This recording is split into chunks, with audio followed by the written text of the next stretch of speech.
what I'm talking about. Wait! Okay, now, from the beginning. Hit it, boys.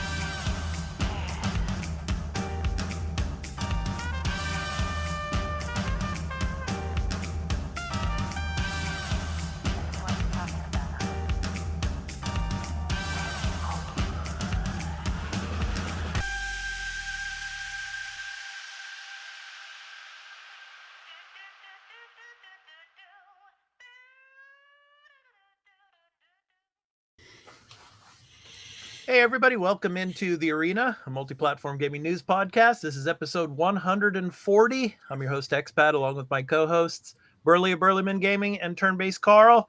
And want to welcome all of you newcomers here, as well as all of you that have been here before. So if you like this video, please be sure to hit that like and subscribe notification bell for when we drop another episode of The Arena, a Multiplatform Gaming News Podcast for you all. But anyway... welcome on in, and Burley and Carl, how are you guys doing? Carl, I know you had some updates going with Windows before the show, so I hope that all worked out. I just told Windows, look, 5 weeks you're on cooldown, okay? Do not even attempt to update at all. But it's already been like more than a month, this damn update. Every time you try it, it's just like something went wrong, gotta undo it, and there's just no answer. That's Windows right now. Okay, I think there's somebody in here though that might have an answer for you. Is something right up Burley's alley. He could probably help you with those type of things. Yeah, right, I can give you a few tech tips after this. I've tried like maybe not a lot, Didn't put too much effort to it. I tried one or two things. I was like, you know what, not worth my time right now. I could just skip it. Well, speaking of updates, I mean it's. Sometimes I only have like an hour or 2 hours to play a video game in a particular day. Like today, getting everything prepped up for the show and all. And it's funny. It's like when I want to get in to play a game and I turn on the console, then there's a system update. So like I turned on my PS5 today, and it's like I had about an hour to play, and it took about 25 minutes to download the system update and all. And get that all finished, and then I had about 30 minutes left to play. What was this on? What's that? What was that on? What system? On the PS5. PS5. On the PS5. Yeah, I mean it always happens to me for some reason. It's like when I want to play, I turn on the system, and then there's a system update. Like like Xbox will have a system update. Like the user interface has been changing, as you probably know, Carl. So, I still don't have it. Last time I tried, I've been trying the last couple of days, every day, turning my Xbox on, rebooting it over and over to try to get it. It's just not happening. It doesn't want me to have it. Yeah, but it's funny though. What you're saying reminds me of the PS3 era, which I guess things haven't changed. Where every time I turned that thing on, there was an update. I was like, freaking hell. Yeah. All right, we got a great show for you. Of course, we're going to be talking about Star Wars Outlaws. We're going to talk about that because it's coming soon in 2024. We're going to be talking about a game coming actually in August that Burley has, a lot to say about. Sea of Stars. We're going to talk about that. And then we got a surprise news story that Carl wants to talk about, of course. Square Enix and Xbox. We'll talk about that. And then our topic of the show is going to be, what should the role of AI be in game development? It's going to be a discussion, and we hope to get some chat from you all and hear your comments on that as well. But before we get into those stories, and we're going to be talking also, of course, about the games that we've been playing this past week. Before we get into that, here's a brief word about where you can find the podcast in audio and video formats. Before the crew discuss what they have been playing, this episode of The Arena, a Multiplatform Gaming News Podcast's ad-free version in audio and video formats, will be going to Patreon after being recorded. So if you would like to support the show and become a patron at the entry tier 1 level at $1 per month and get every episode including exclusive ad-free post-show content in video format when recorded, please visit patreon.com/thearenaproductions for further details. The audio version of the podcast will be uploaded to all free podcast services where you can find us on any podcast app for iOS or Android, and in the video version, it will be on our YouTube channel, The Arena Productions. For the audio version, just download your favorite podcast app and search for The Arena, a Multiplatform Gaming News Podcast, Subscribe, follow us, post a review, and leave us questions, comments, and feedback if you like, if that feature is available there, and spread the word about the podcast. We also have a Discord called The Arena Productions, where you can join and chat with the Arena Productions community, and the podcast audio website is at thearenapodcast.podbean.com, where you can follow us and leave questions and comments as well. For all information regarding the podcast and our entertainment and pop culture related content, along with our blog and forums, visit the official website of The Arena Productions at www.thearenaproductions.com. Finally, you can also follow us on Twitter at The Arena AMPGNP, as well as on Instagram at The Arena Productions. Now, back to the show. I just want to say one thing about that, and I'm not going to change it. I'm not changing Twitter to X. I'm keeping it Twitter. I don't care. Everybody knows what Twitter is. Nobody cares about X. We'll always be Twitter in my heart. Yeah, exactly. Yeah. So What's a Twitter? Shut up, Burley. Come Look, on. you know what I just did right now? I just posted the link on Threads for our show there. So Nice. Twitter is I'm trying to cut it out. I saw that X appeared on my home screen. Yeah. Deleted it off my home screen. Yeah, a lot of people Gone. are talking about that X and that it's very similar to the Xbox series, with the X and all. It is, that series brand, little X branding that they did. Yeah. Yeah. Mm-hmm. Okay, anyway, it's time to talk about the games we've been playing. I'm just going to briefly talk about the game that I've been playing, obviously, since last week I was playing Star Wars Jedi Survivor. And I'm now in the desert areas, and I'm looking for some of the characters, and I've actually ran into them that were in the first game, Star Wars Jedi Fallen Order. So I'm still having fun with that, but just making little bits of progress here and there. So that's all I really have to say about that right now. So I'm going to go ahead and turn it over to you, Burley, because you're next. So what have you been playing this past week? Well, I've been playing Pikmin 4. I've done a few streams on it. It is much better than Pikmin 1. The AI is if you play 1 and then you go to 4, my God, the AI is so much better. Yeah. Because the AI in 1, that's why I have very, very to no hair left, because they made me rip it all out. It is a lot of fun. They do a lot. There are some quality of life improvements. I do like the new dungeons that they have that you can go and explore. Okay. They do a few things different where you can't have as many Pikmin out, and you have to find the onion upgrades so that way you can have more out. But they really are setting home of like, you can't don't always have one type of Pikmin with you. You need to have multiple types and constantly changing when you're going into these dungeons and other stuff and swapping your Pikmin, but you can move your base around in these levels and maps you're going to. Okay. And the dog is a lot of fun. The little dog Ochi you get, because you can use him to help pick up things and use him to attack, use him to sniff the treasure if you don't want to look for it yourself, or use the map. So there's a lot of great things in here. Yeah, the dog is a great guide as well. So yeah, good stuff. Yeah. So how long of a game is this, Burley, do you think? That is a good question. I got probably about 7 to 8 hours in. So, which is like, if you know what you're doing for Pikmin 1, you can finish Pikmin 1 in that time. I'm probably a good way through it, so I probably got about another, I would say, 6 hours left.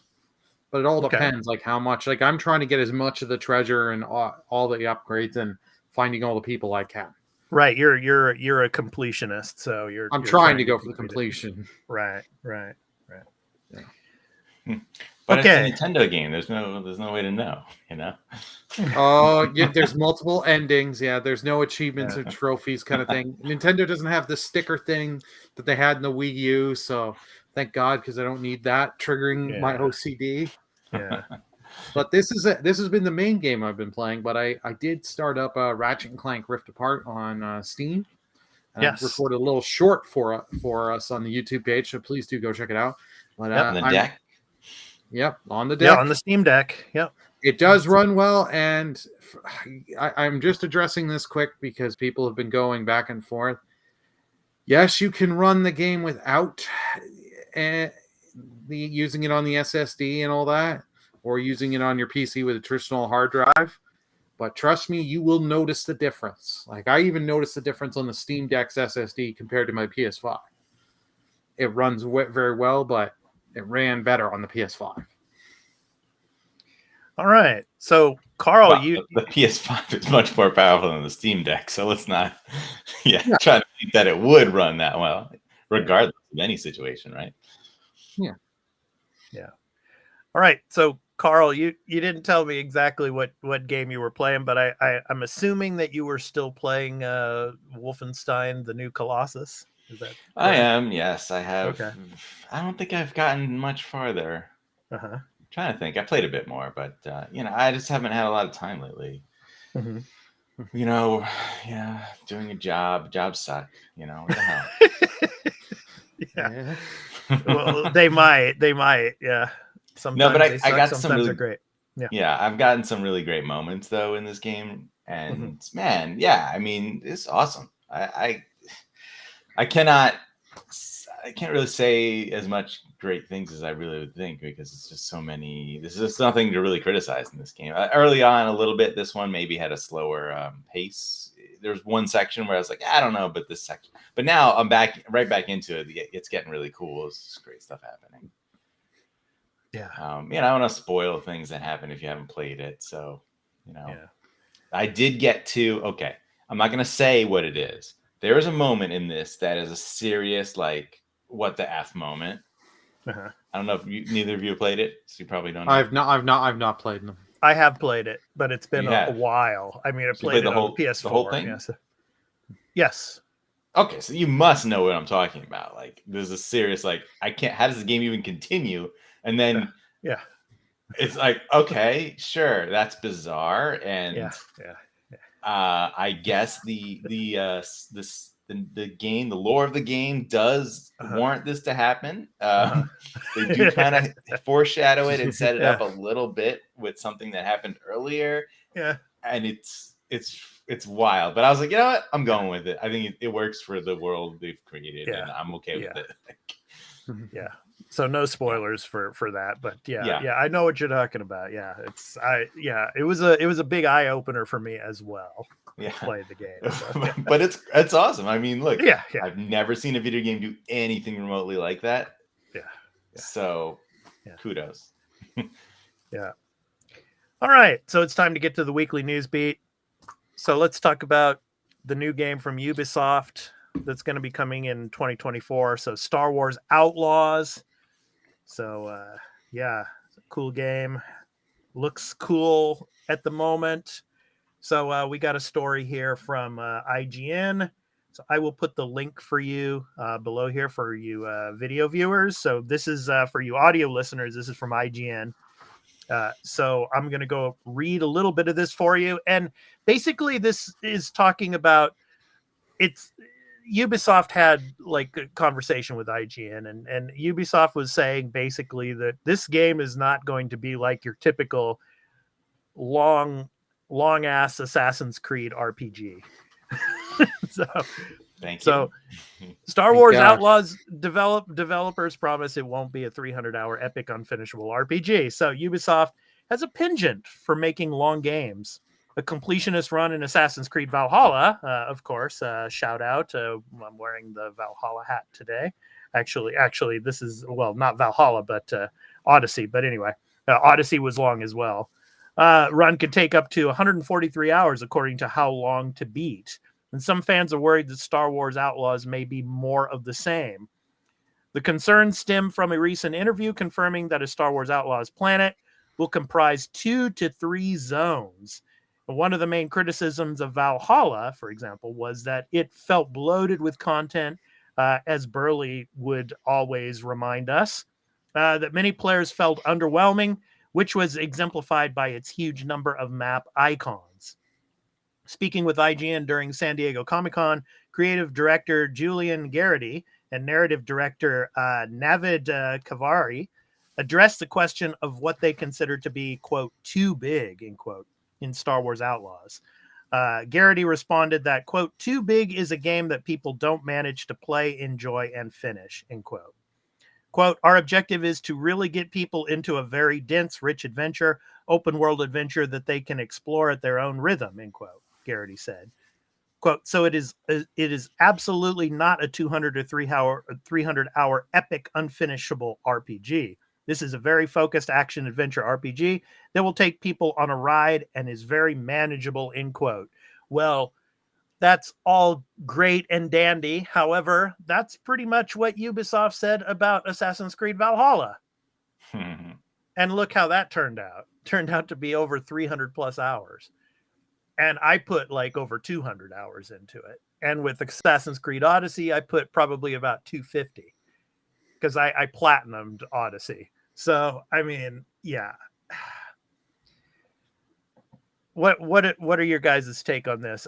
I'm really excited for this game, but a lot of the criticisms that go Ubisoft's way is there's lots of copy and paste when it comes to a lot of the development of these games. And I mean, some people might not want to complete it all. I don't know. What do you guys think? Carl, I'll start with you. Well, when it comes to these open world games, I mean, you're going to figure there has to be that amount of content.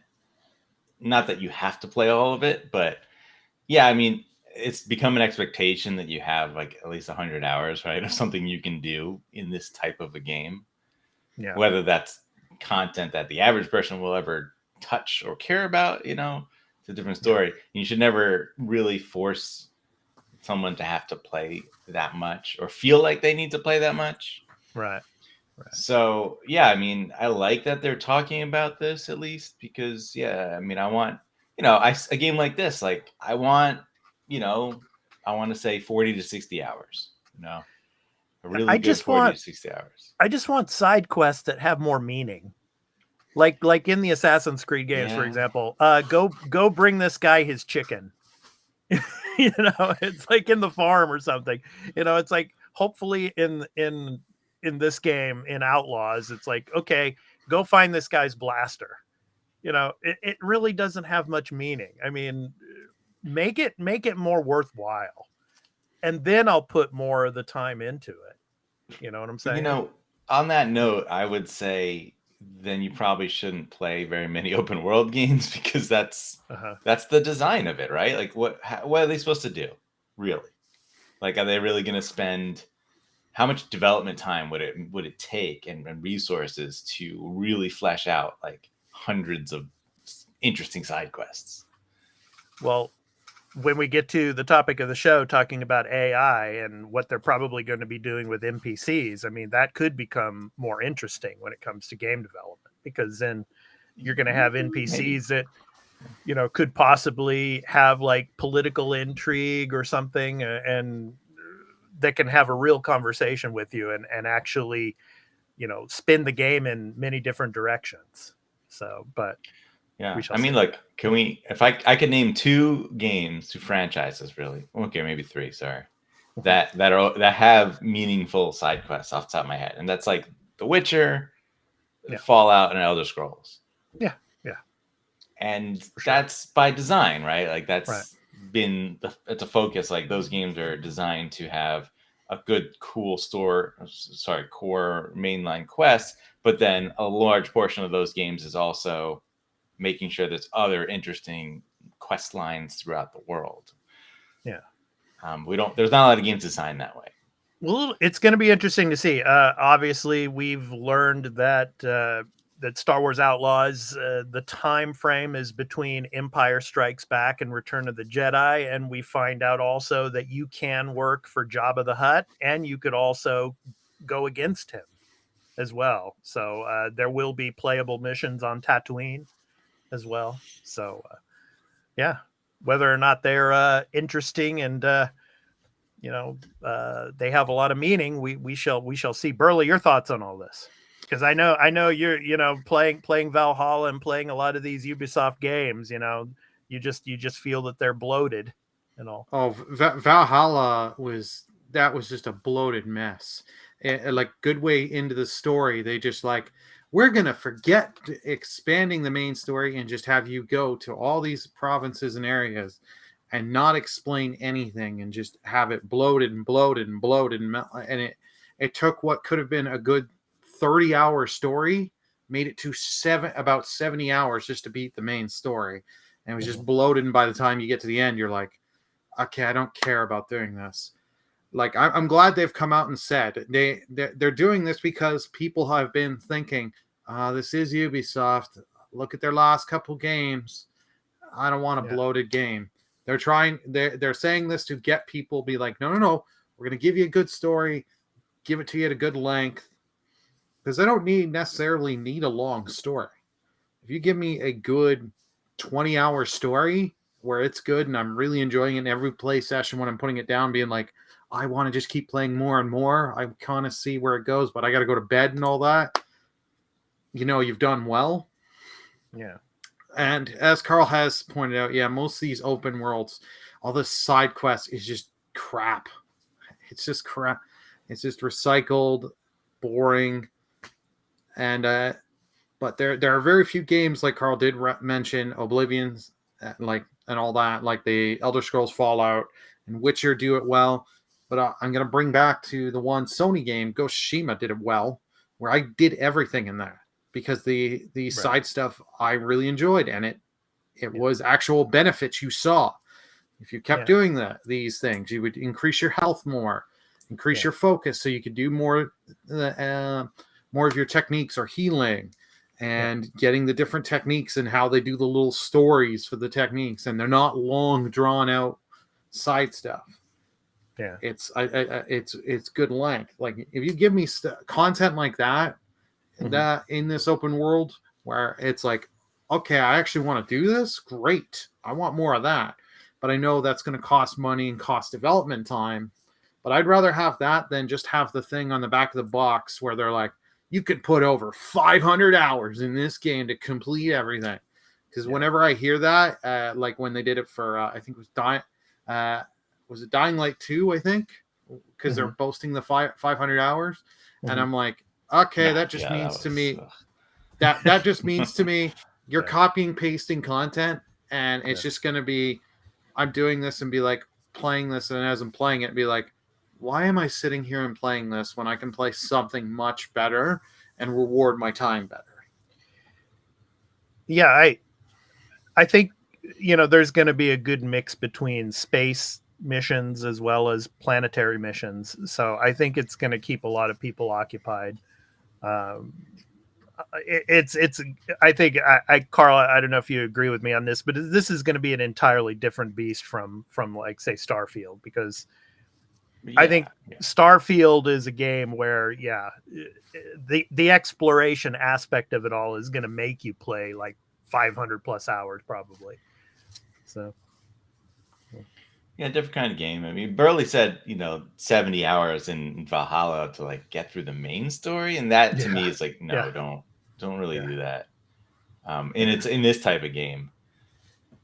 You like I said, I want 40 to 60 hours, but I mean including doing a significant amount of side stuff. Yeah. That's what Hogwarts Legacy gave me, and that's why I like that game so much. Like, I did the main story. I tried to do a decent amount of side stuff and looking through the map and going places and hitting the little markers and stuff, and then I was done, and I was happy with that experience. And I could go back and try to complete it, but that's not for me. There's more there, but that's how it should be. Yeah, I want to go back to what Burley was saying about Ghost of Tsushima. I mean, learning about Japanese historical culture in that aspect is one of the great reasons why, putting a lot of time in that game is you can learn a lot. And that's what I did from like Assassin's Creed Odyssey, learning a lot about ancient Greek culture and doing all the side quests and all, and going to the different islands and everything. That was the fun part of it all. So it depends on the genre of game. It depends on what you're interested in, I think. That's going to be the main factor of whether you're going to put 100, 200, or 300 plus hours into a video game, and not mind having a 70-hour main quest. So, yeah. Okay. Well, Burley, Sea of Stars. So we're excited for this game. It's coming out soon. So, of course, I'm going to put, for you video viewers, the link to the article I'm going to refer to here from the PlayStation blog. So Sea of Stars available launch day as a PlayStation Plus game catalog title. So let's take a look at the game. So I'm going to go ahead and play a little bit of it, and I'm going to read the article for you. So for all you audio viewers, this is from the PlayStation blog, so you can go there and check out this story.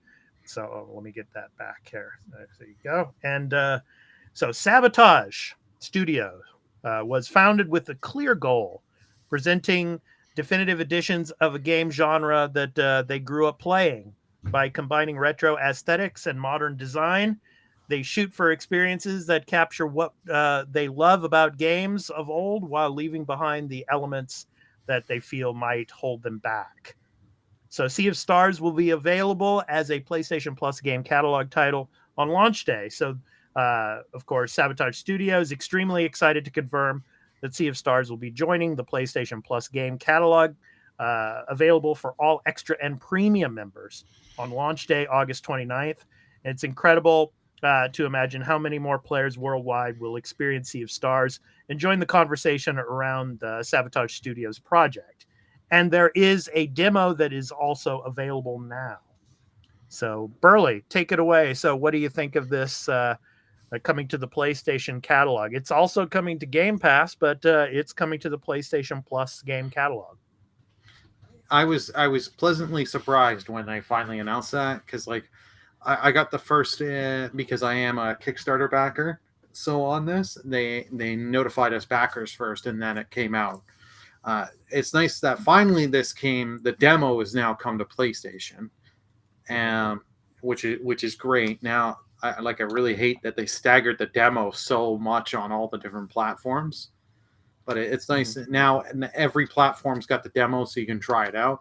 And now it's going on PlayStation Extra. So I know a few people that wanted to pick this up might not necessarily had the cash flow at the time, and then they're like, "Great, I can experience this on Extra, or I can experience this on Game Pass." It just gets this game out there in more and more places, and more people have the chance to try it out. Carl, your thoughts on this? I was a bit surprised because it was already announced to be day one in Game Pass. So this has to be the first example of any game ever being day one on both services. Well, I mean, it definitely is, because there's so few on PS Plus, like Extra. We would know. So I'm curious as to how that came about. I'm sure we'll never really know, why they decided they were going to do this. I mean, it's I guess Switch is the odd man out. They got no service to put it on. So, oh no, it'll come on the Nintendo expansion shop or something. Yeah, yeah. Right. I guess PC also, like, there's not really services like that. But it is interesting that if this was announced for PS Plus Extra first, definitely wouldn't be on Game Pass. They don't allow that, so there's no way they would have made that not part of the contract, to put it on there. So curious, very curious, but great. More people will play this game now. Yeah, we are seeing this. We haven't seen much with PlayStation Plus. We haven't really talked about too much, right? Like the games that launched in there, like Stray, and what was the other one? There's maybe two others. Chia or something. Was that one of them? Chia. Yeah. Right, and like the impact of that. But we've seen a lot of that with Xbox. Like, Exoprimal talked about how they had like 1 million players, and a good portion of that was Xbox Game Pass players. So these type of services really do get your game in more hands. So it is worthwhile to do so. Yeah. Yep. So, Sea of Stars, good stuff. Yeah, looking forward to it. So, Burley comes out on the 29th, right? Are you playing it day one? Oh yeah, I'm playing it day one. I just don't know which platform to play it on day one necessarily because I've got a Steam key and I've also got a PlayStation key coming to me for backing it. Yeah, and you have Game Pass, so and then I have it on Game you can play Pass. it everywhere. That's the thing. I can play it everywhere. I just don't have it on the Switch, and it's like Right. I have no desire. Not that it won't run well on the Switch. Like I played when they released the demos, it firstly came to the Switch. I played the demo on the Switch, and it ran well on there. It's just like I have no desire to buy it another time. Just think if the Vita was still supported, that game would have been the perfect game to put on the Vita as well. Well, you can play it on Project Q whenever that comes out. Yeah, really. Yeah, So, that is true. Yeah. All right. No, I mean the Switch. The Switch is the Vita. It's better than a Vita. It's better than Vita. Yeah, ever of course. was. Yeah, So- of course. Well, it's a hybrid. That's why. I mean, it's not Well, I have just the a Switch handheld, Lite, but and yeah. Switch Lite is awesome. I love it. It's like the best handheld I've ever owned because, the library is fantastic on the Switch. Well, the library was fantastic on the Vita too. So, but it wasn't supported, I think that's unfortunately. By debatable. I'll debate that any day. In Japan, the library was much better than out here. In Oh North yes. America. Oh yes. I think Carl and I can agree on that. Did you think the GameCube library was great? It was all right. Well, that's All Vita, right? Like Vita's not. I can imagine Vita has a small library than GameCube, right? Well, no, I mean, Carl. I mean, we're getting off topic here, but I mean, the Vita basically was an indie darling. I mean, so many indie games there from the West and here in Japan. So yeah. Anyway, okay. It's a cool piece of hardware. When I first got it, the original with the OLED was really nice. Yeah. All right, Carl, this one's for you. You're excited about this, so I had to throw it in today. It's big news, right? We'll see. I'll talk about that. I'll talk about that later. Right. I'll talk about that later. But anyway, so Square Enix promises to bring games to Xbox whenever possible, following Final Fantasy XIV announcement. So for all of you video viewers, I will throw the link here. So this is from IGN. And of course, this dropped yesterday, I think, Carl. Yeah. So your guys' time. Happened. So it just happened basically. So I'm going to go ahead and read a little bit of this now. So Square Enix announced that its successful MMO RPG Final Fantasy XIV is on its way to Xbox consoles after years of being a PlayStation console exclusive. And to hear the CEO of Square Enix tell it, it sounds like Xbox has successfully ensured that even more Square Enix games will end up on its consoles in the coming years. And I have some comments about that later on. During the Final Fantasy FanFest 2023, Final Fantasy XIV game director Yoshida Naoki welcomed Xbox head Phil Spencer onto the stage alongside Square Enix CEO Kiryu Takashi to celebrate the Xbox release announcement. While on stage, Kiryu made the following statement, quote, "And one more thing. As CEO of Square Enix, we want to continue to deliver fabulous games to fans across the world. And of course, we want to welcome the Xbox community as well. And starting with today's announcement of Final Fantasy XIV coming in spring 2024, and whenever possible, we are planning to bring our games to Xbox for players around the world to enjoy. We're really looking forward to working closely with Phil and the Xbox team to make this possible," end quote. In response, Spencer said the following, quote, "Thank you, Kiryu-san. We deeply respect the rich legacy of Square Enix, and we look forward to building on the relationship that we've established in bringing Final Fantasy XIV to the Xbox and partnering closely with you and the Square Enix team on future games," end quote. All right. So,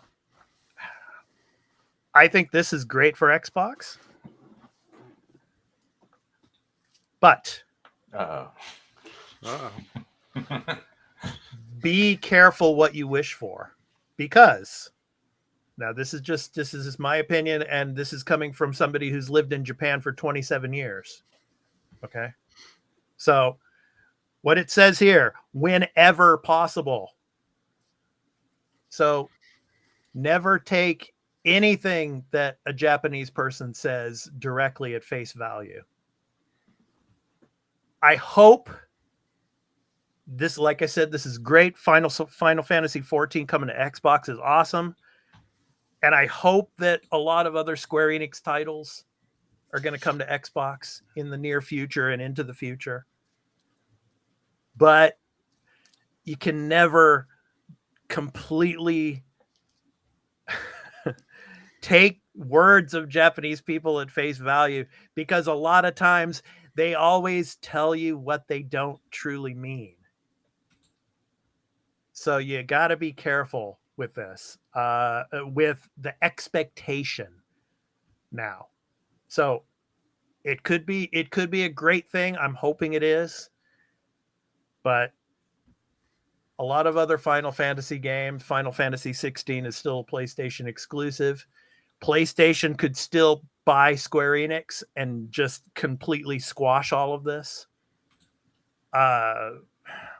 It's just, there's a lot of instances in Japanese culture where Japanese people they won't tell you what they truly mean or what they feel.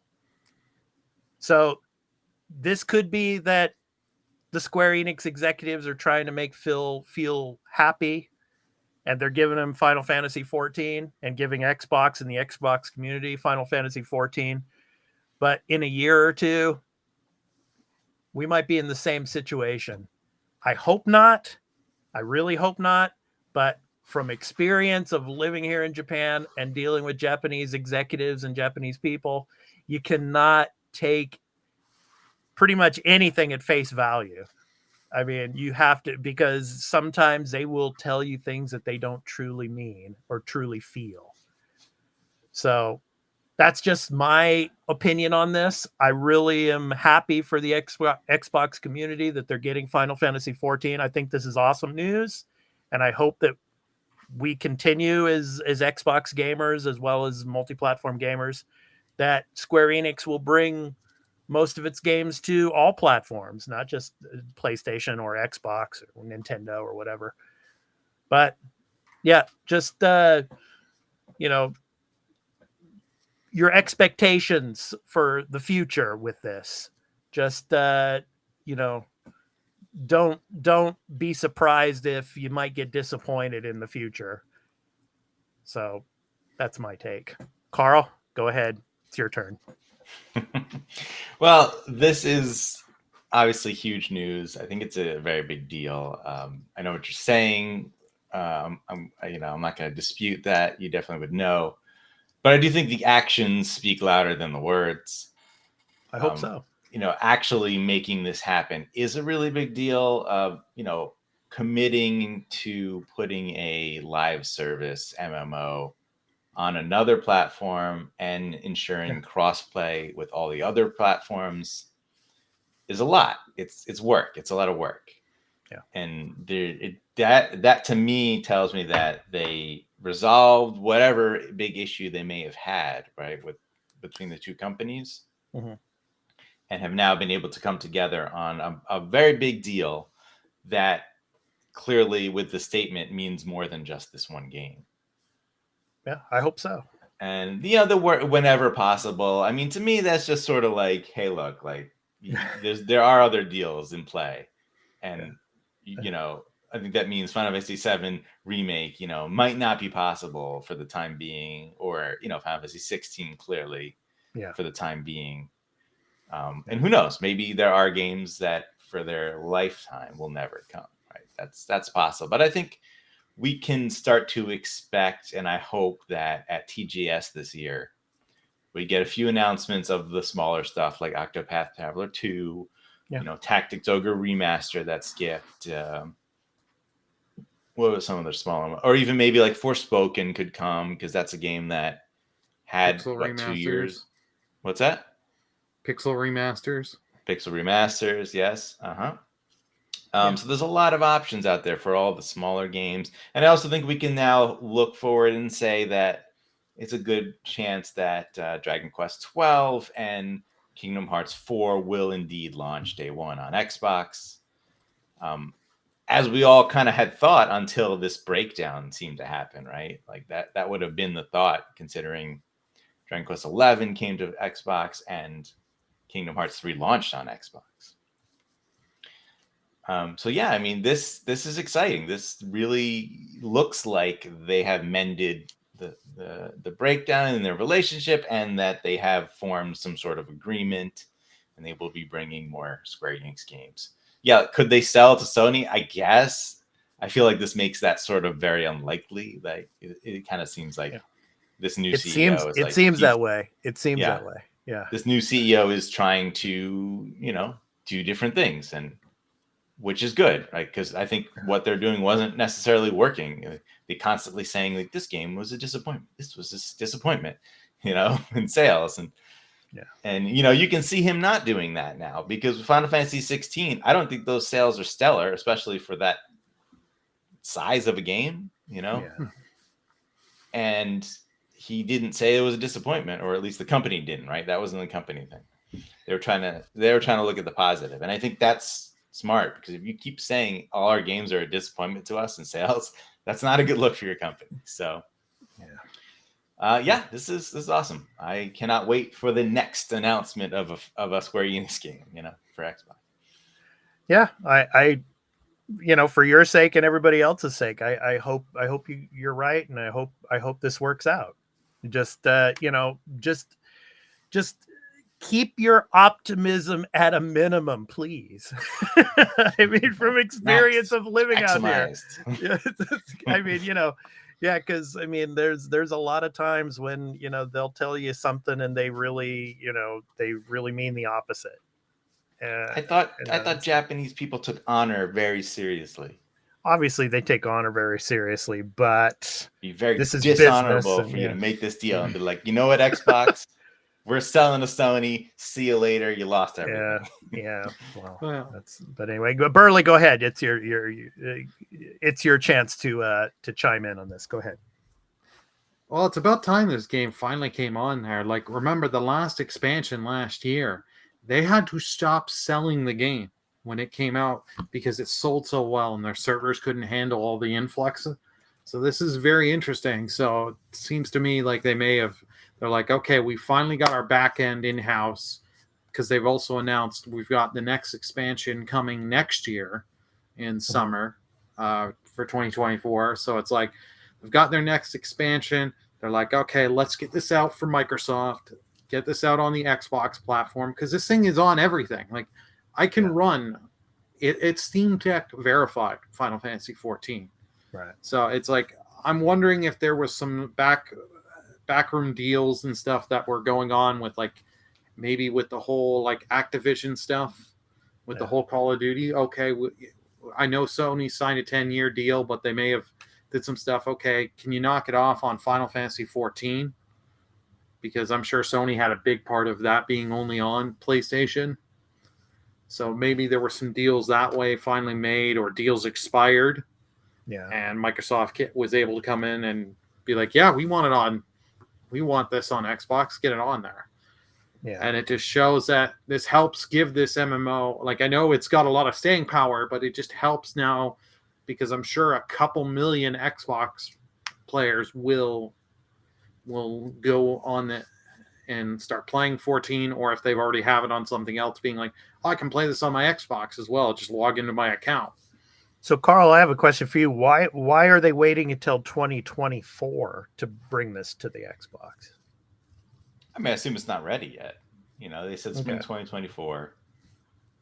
So they're probably still working on this, porting it. It's a lot of work. So it's a port. Yeah. Okay. Yeah. But also that seems like good timing, because if the new update is in the new expansion is summer, gives Xbox players some time to jump in, get excited, and then the new expansion comes not too far out from where they started. Yeah. Assuming that does come day one, which I think would make sense, right? It would be kind of awful if it didn't. Yeah.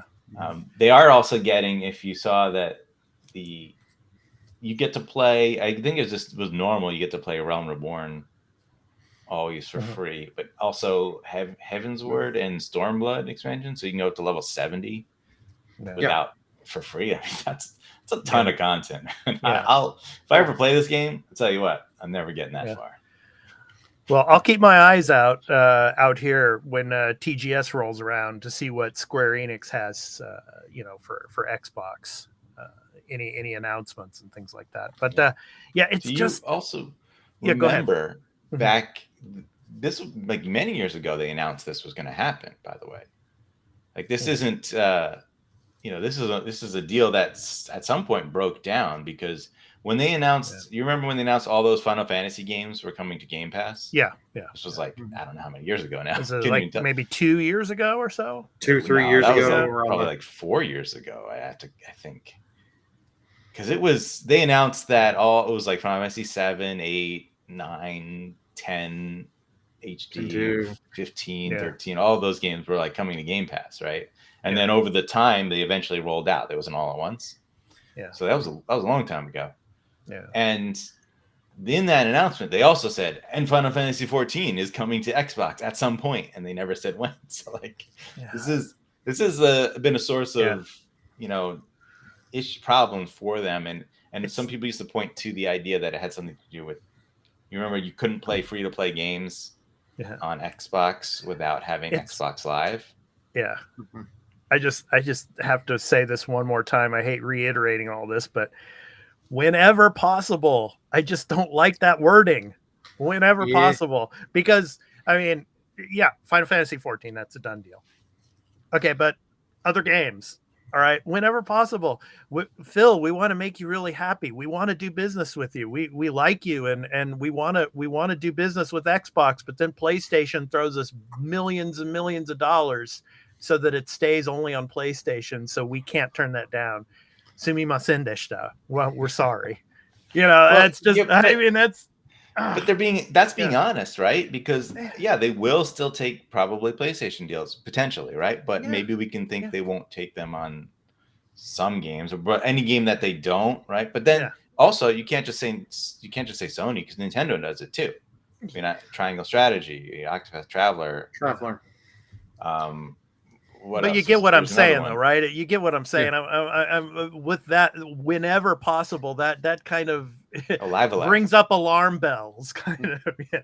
Here in Japan, that's like alarm bells. Be careful. Yeah, I think that's what they're talking about. Like Live Alive, for example. Is it not on PlayStation yet? I don't know if that happened. It is on PlayStation. It is on Okay. Steam.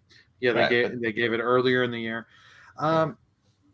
I get what you're meaning there, XFAT, the warning bells and all that, because it also, remember, Nintendo had way back in the 90s, had a deal with Sony to make the Nintendo PlayStation. But at that time, they went to Philips. I was here. Yeah. And they went to Philips and be like, hey, you make us a CD console. Yep. And then they announced the Philips CDI. Boom. And then we're like, we're no longer working with PlayStation. Boom. PlayStation got stabbed in the back on that. Boom.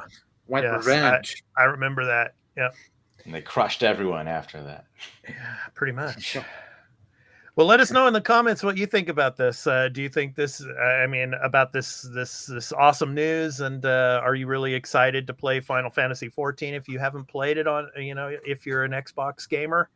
So let us know. And what do you think of the future of business dealings between Square Enix and Xbox and Microsoft? Let us know in the comments what you think about this story. So anyway, it's time to move on. It's time to talk about AI. So our topic of the show. So what kind of role should AI take in game development? So there's a lot of people, obviously, that are worried that AI might start taking over full game development, creating game environments, which would probably lead to game developing companies laying off a lot of staff. So that's one thing that a lot of people worry about. For me, I'm really interested in NPC character creation. And I think what AI's role is really going to be, probably in the near future, is serving like the background characters that populate the gaming worlds. I think that that's going to be heavily influenced by AI in the near future. So just imagine. Do you remember that game Watch Dogs Legion? Yeah. Now, I mean, you had all these NPC characters, and you could, recruit all these different NPCs, and they had, different personalities and all. So just imagine AIs having more, to do with the development of those characters and their personalities and how they would be able to function and deal with you playing, say, side quests in a particular game. I think that's going to be something that's going to be impacted by AI a lot in the future. Yes, game performance is another issue. Of course, AI algorithms, obviously, are going to be used to reduce loading times and all. So, of course, you got the SSDs and all, and, loading times are going to get a lot quicker. But what a lot of people might be worrying about is, will the games, still be well optimized, and will it be still a buggy mess due to AI? That's another thing. So I'll throw it to you guys. What do you think the role is going to be for AI in game development in the near future? Let's kind of, not look too far into the future, but say the next 5 to 10 years. What do you think? Burley, I'll start with you on this. What do you think?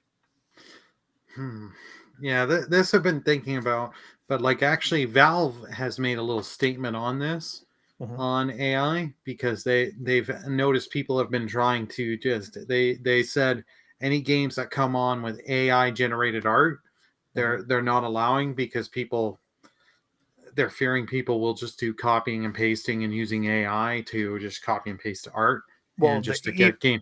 Actors and actresses in the entertainment industry, they're already fearing that as well.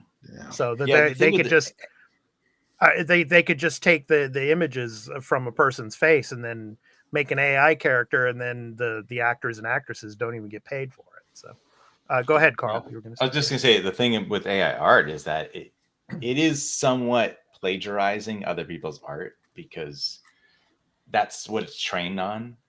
Yeah. So that I see why is Steam doing that, because you can't prove that they didn't just the machine didn't look at somebody's art and say, all right, I'm just going to sort of copy that style or copy almost exactly, but change a few things, and you're not going to tell you that they did that. So yeah.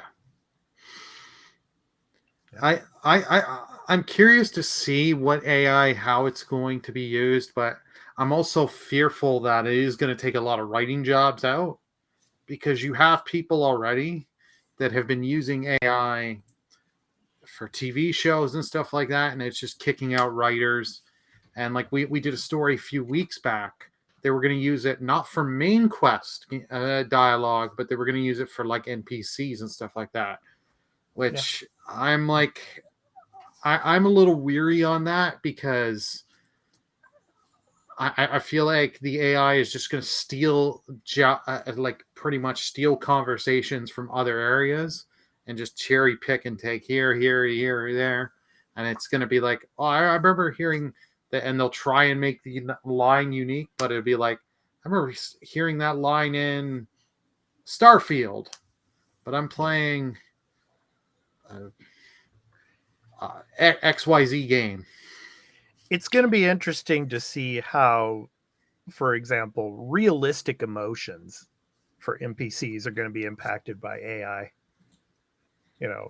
If they'll be, more realistic or not. So that's one thing I'm really interested in seeing. yeah, but that's a problem I see with AI, because we're talking about writing, we're talking about ChatGPT, right? That's what we're talking about. It's the underlying technology for all of this stuff. Yeah. And what ChatGPT is doing is just it's taking data, and it's able to read that and then write things in a very human manner, right? But it doesn't know anything, right? It doesn't know it doesn't know facts, it doesn't know emotions, right? Obviously, because it's not an actual artificial intelligence, right? Mm-hmm. It's really just a very advanced piece of software. Mm-hmm. One that can sort of learn in some aspects, but not others, because it's very frequently wrong, right? Yeah. If you talk to an AI, one of these chat GPT versions, right, you will be able to get a wrong answer and then tell it, hey, that's wrong. And then it will look and you tell it that, and I'm like, oh yes, you're right. I checked, and I was wrong. Yeah. So if you don't, that's the thing is, if you don't know it's telling you something wrong, then you've just been lied to. and that's the limitation of what this can do, right? So like, will it create emotion? I mean, I don't think it has that ability. Can it try to fake that based on data? Mm-hmm. I guess, but will you actually get any profound storytelling or meaning from anything that it writes? I'm not sure. Mm. So I think what you're saying about like NPCs, background stuff, you're going to streamline that type of content, right? You're going to make it easier. You're probably going to lose a few jobs, right? But will that be good for the quality of that content? Maybe, yes, I could see that. I think overall, if you're trying to write something like a TV show or a movie, I don't think this type of AI is going to make anything of high quality. How do you guys feel about the faster development cycles? That as AI is evolving. I mean, because there have been, people talking about how, AAA games these days take more than 5 years to develop, 5 to 7 year cycles. Possibly with AI involvement, it could, be drastically cut. But how do you feel about that? And depends on what you're using it for, right? Like, I think for art, I mean, I guess if you're talking about textures and things, maybe you can have AI art do that stuff quicker. Yeah. For writing, I don't know that that's really slowing down your dev process, right? You look at something like the Elder Scrolls games, and they have like textbooks worth of books you can read in there, and I kind of don't think that's the thing that held up those games, right? Yeah. I get it. You could use it to shave and make it a little bit faster on some of the areas. I still don't think it's going to help that much. But like, even if you did, let's say you went crazy and you used AI to do a lot of stuff in there and just to get your game out faster. You used it to do most of your dialogue, most of your art and backgrounds and all that. It's going to come out and we're going to be like, okay, this just doesn't feel like a lot of people really, worked on this. It feels inhuman.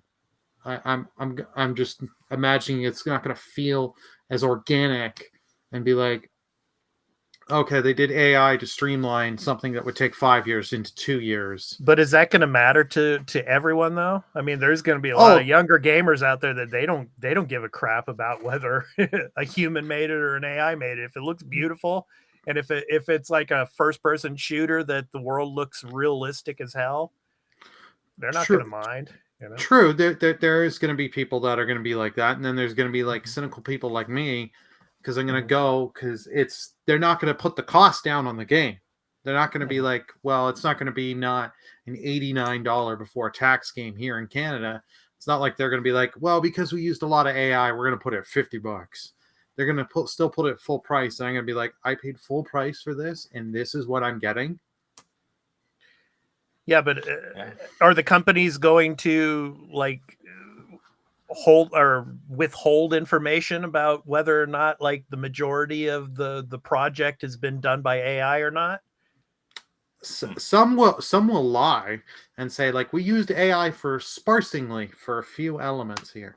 Yeah. They're not going to tell you that they used it for mostly everything, because they know people are going to be like, well, how many could you just imagine an ESRB rating?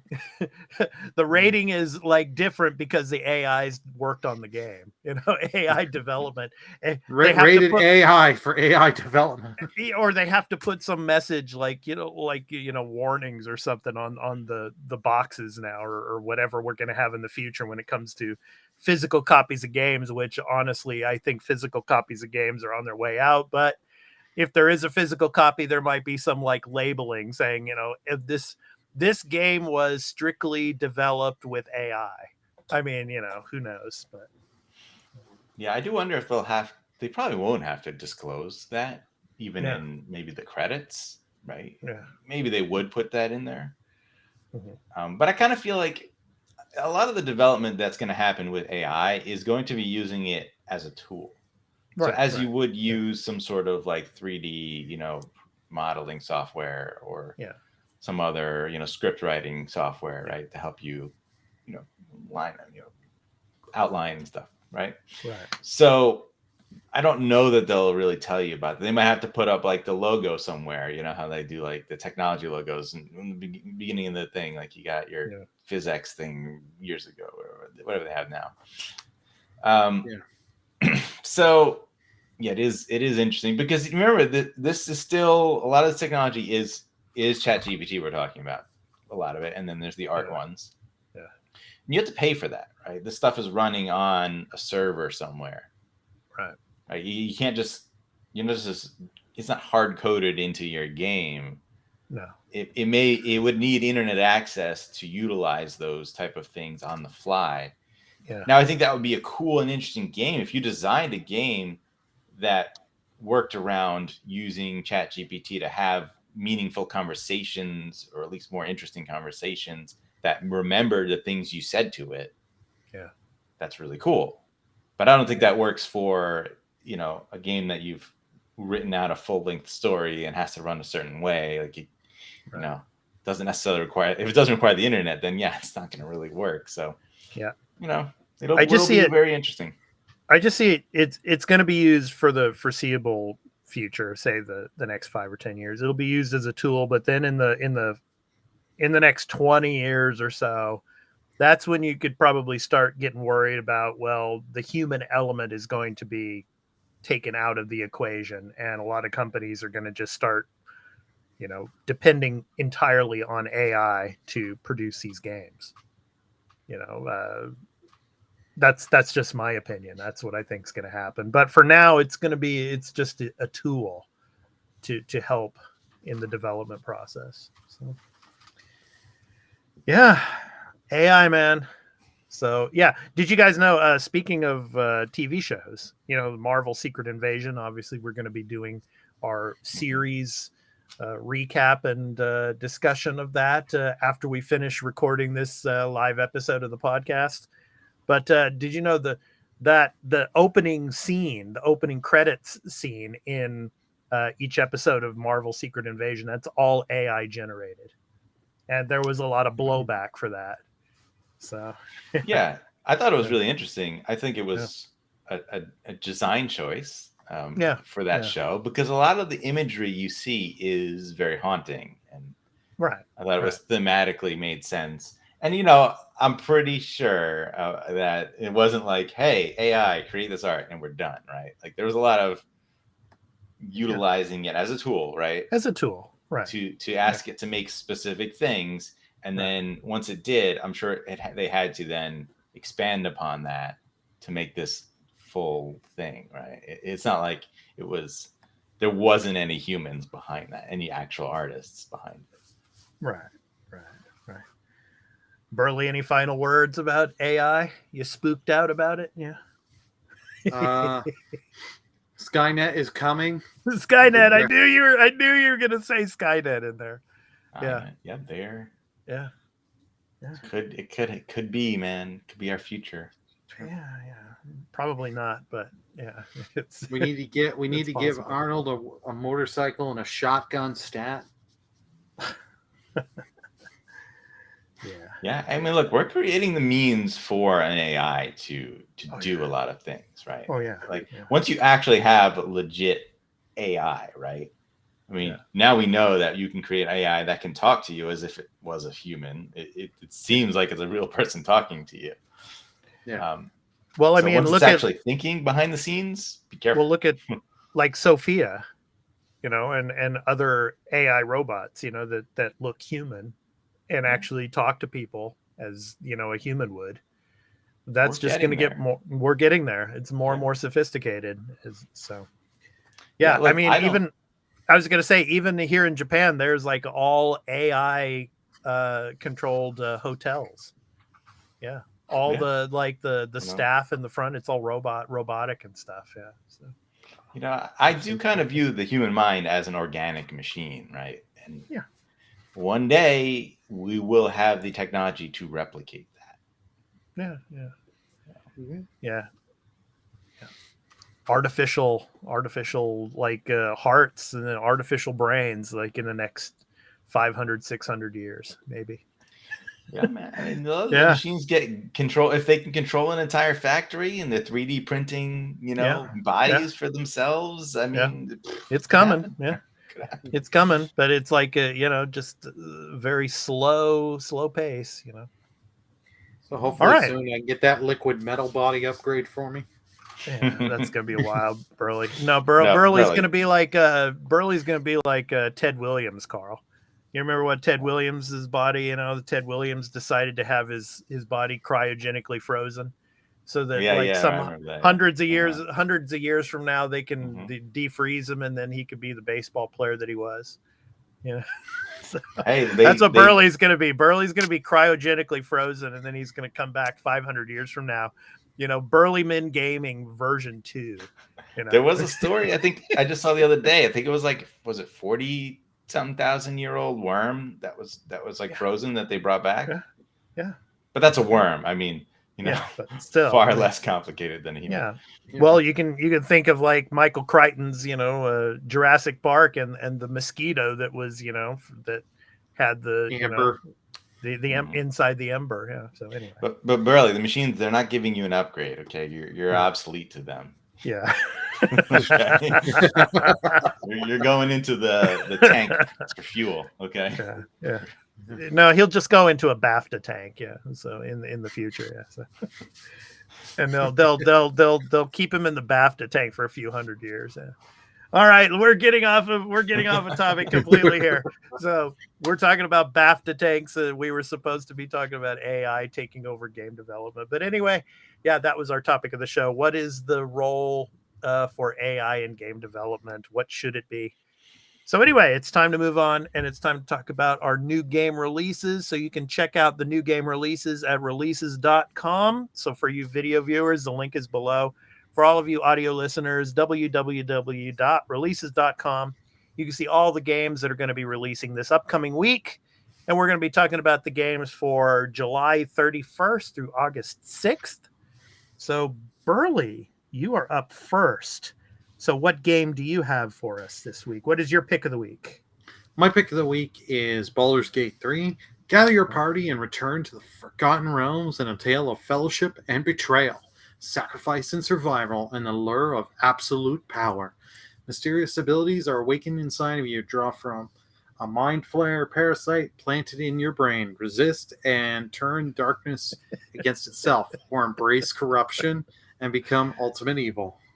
Talking about brain again. There you go. Brains, Carl. Yeah. Just a gift. That's the gift for sure. So it's coming to PC Thursday, August 3rd. Mm-hmm. But the other platforms like PlayStation and Xbox are getting it later in the year. I think PlayStation, it's the same day Starfield comes out. Naughty squirrel watch. I know. What? I mean, weird choices for the things they're showing in this, but I guess they're just like, hey, look, this game's sexy too. Oh, this game has been out for like 2 years in early access. Yeah. And for the first couple months, it was like, okay, we got a new build out. Delete your save. It's going to delete your save data, so you have to restart. So it's finally nice to see that the game will actually be out, because I've been very curious on this, because I played the original Baldur's Gate way back in the 90s. Yeah, so did I. I don't remember if I played 2 as well. But See, I can't. I don't have any memories of 2. I have memories of 1. Yeah. I may have tried 2, but yeah, I mean, it was at the time. I thought it was great. I love that type of game. But today, yeah, I don't know if I'm into that sort of action-y CRPG type of gameplay. Yeah. But could be. I'm curious if their final review scares you, doesn't it? What's that? It's the word action. It scares Action, you in man. RPGs. Yeah, I gotta. That's chill. I'd like the slower pace, But yeah, I'm curious what the reviews will be, because the early access reviews weren't all that stellar. They were fine. All right. So next up, my pick of the week is Oceanhorn 2. So this is kind of like the Zelda clone. So Knights of the Lost Realm, Oceanhorn 2, Knights of the Lost Realm, set 1,000 years before the events of the first chapter. Takes you on a magical journey across the vast world of Gaia, brimming with mythology and lore. A young knight faces an impossible challenge as Warlock Mesmeroth has returned with a formidable dark army. Will our hero be able to unite the Oris, Guildfolk, and Arcadians in a fight for the fate of the world? So it comes out on August 2nd for PC, PS5, and Xbox Series X by Corn Fox and Brothers and FDG Entertainment. So yeah, excited for this one. Yeah, I played the first Oceanhorn. It was fun. So yeah. What do you guys think? Oh, yeah. It looks good, but I can definitely tell the Breath of the Wild, Tears of the Kingdom inspiration in there. Oh yeah. It's like a Zelda clone. Like the first game when it came out, everybody was saying, "Oh, this is a Zelda clone." It's it's cool, it's interesting, But it does look neat. It's doing a lot. I see a lot of different elements going on. Yeah. Now there's the flying stuff. But I think it looks impressive. The only thing that sort of doesn't look impressive is some of the character faces and models are not particularly amazing, but.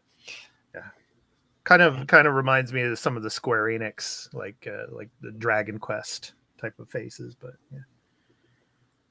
Anyway, yeah, it looks cool. I'll definitely got to keep my eye on this game. Yeah. All right, so Carl, you're up next. What do you have for us?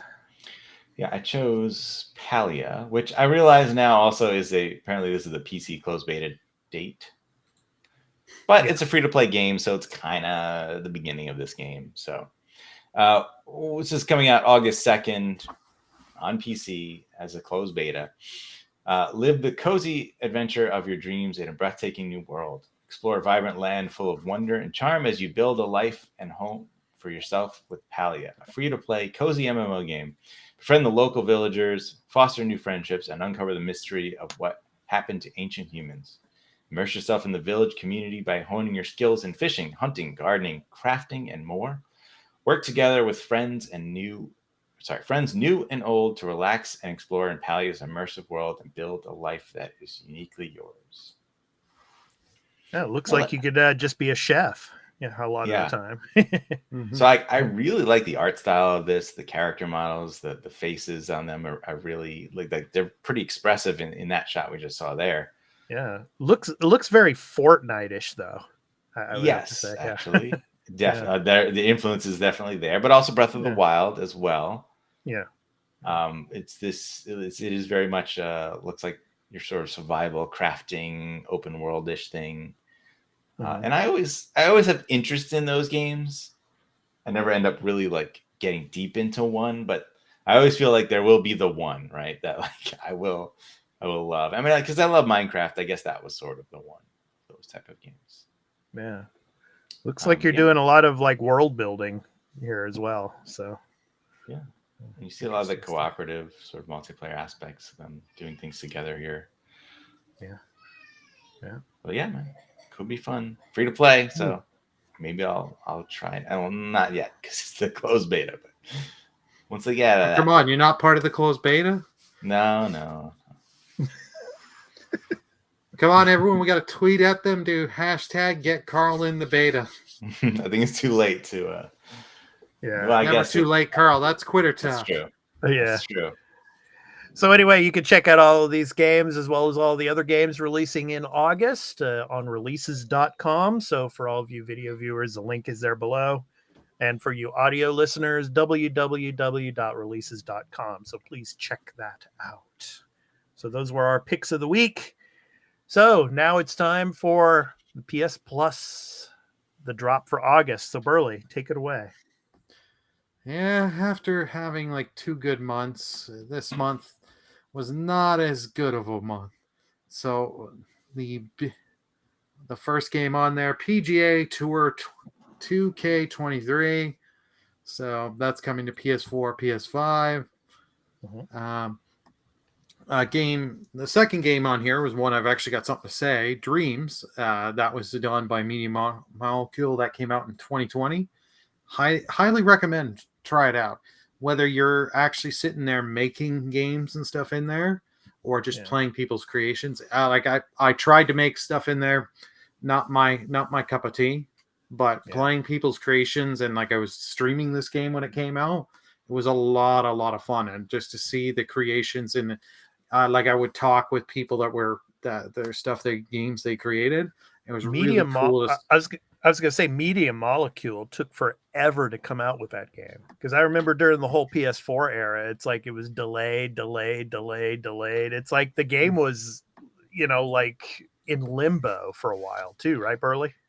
Oh yeah, that was a long development. But once you play it and you see how much you can do with this, like you are only limited in this by your creativity or lack of creativity. Right. It just the amount of stuff you can do.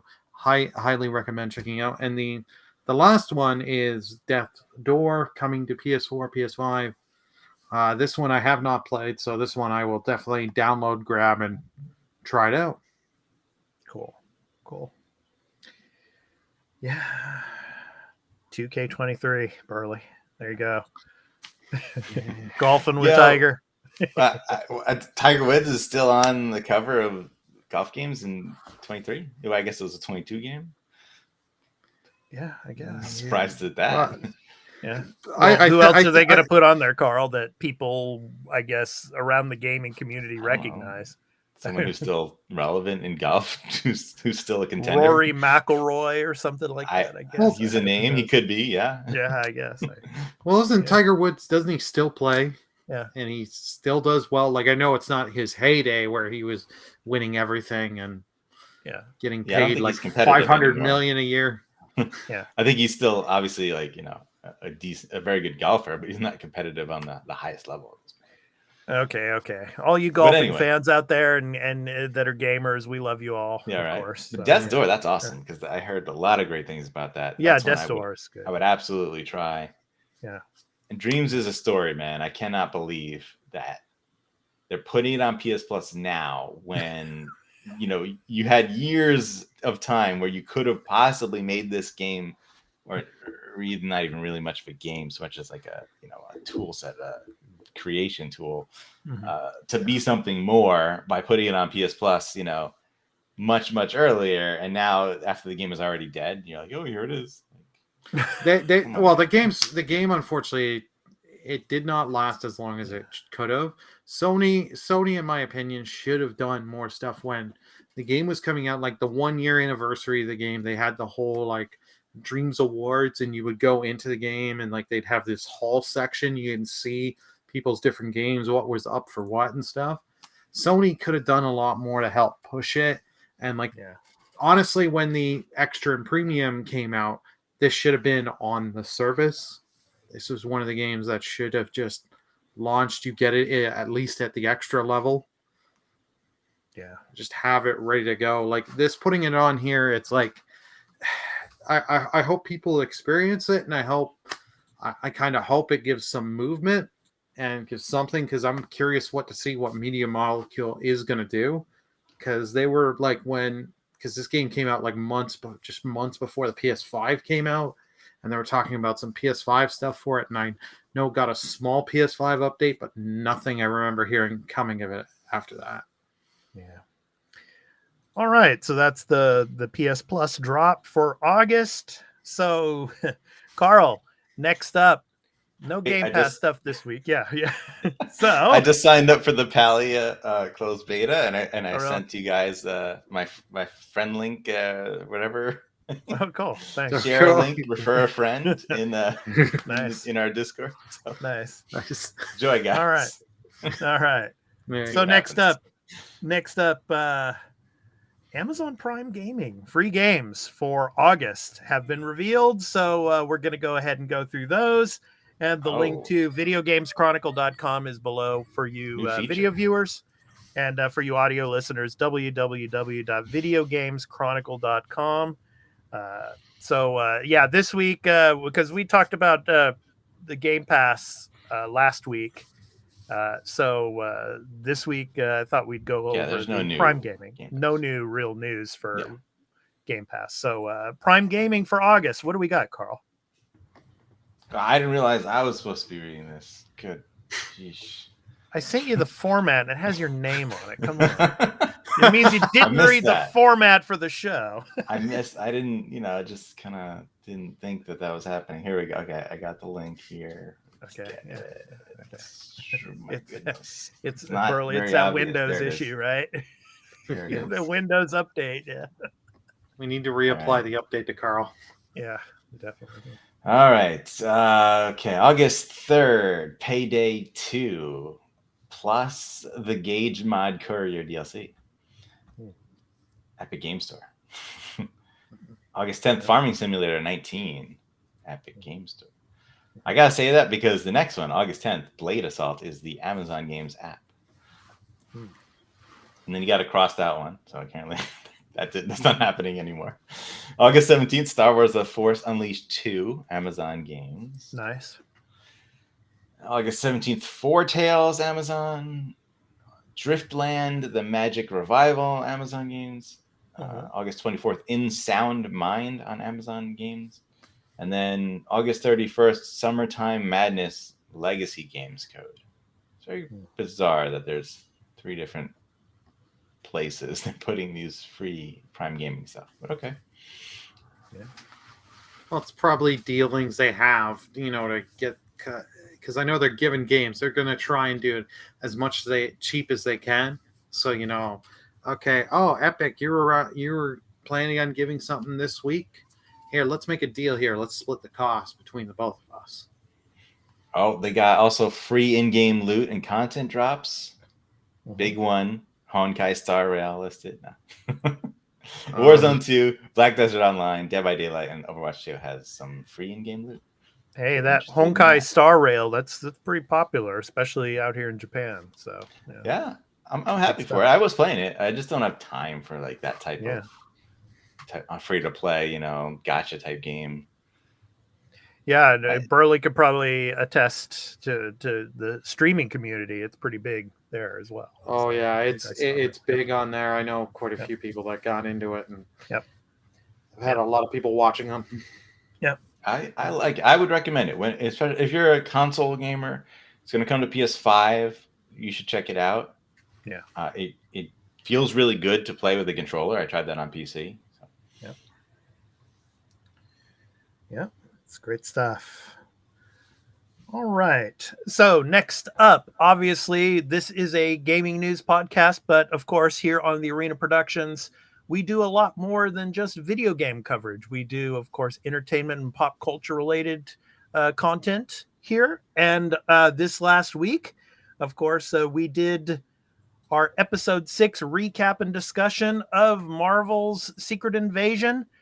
So Burley and I did that. So please come and check that out. And of course, as we talked about earlier in the episode, we're going to be recording the recap and our discussion of the entire season of, or probably the limited series of Marvel Secret Invasion.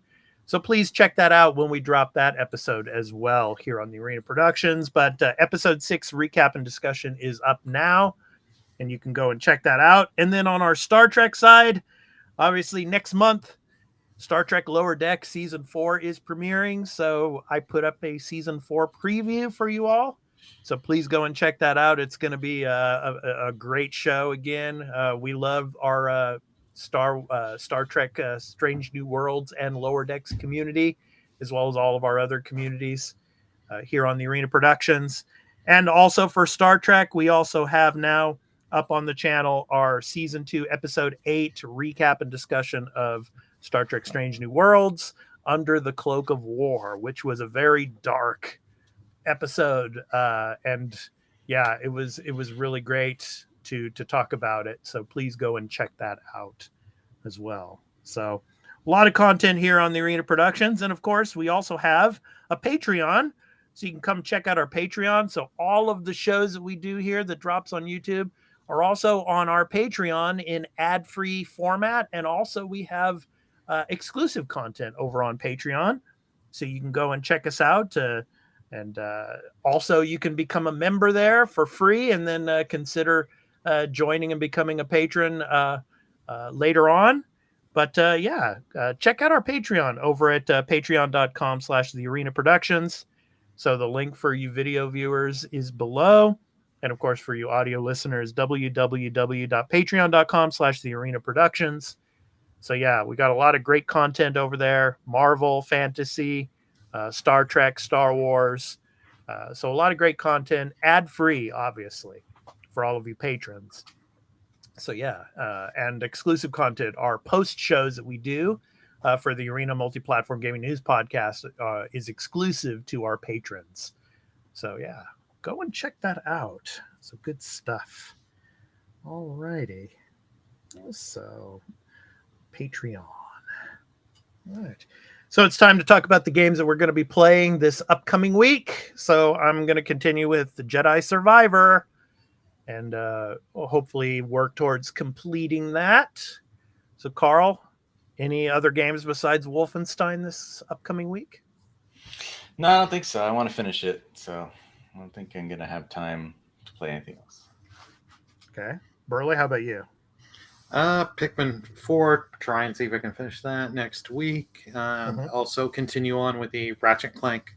My spare time on the Steam Deck, probably see if I can finish that up next week. Nice. All right.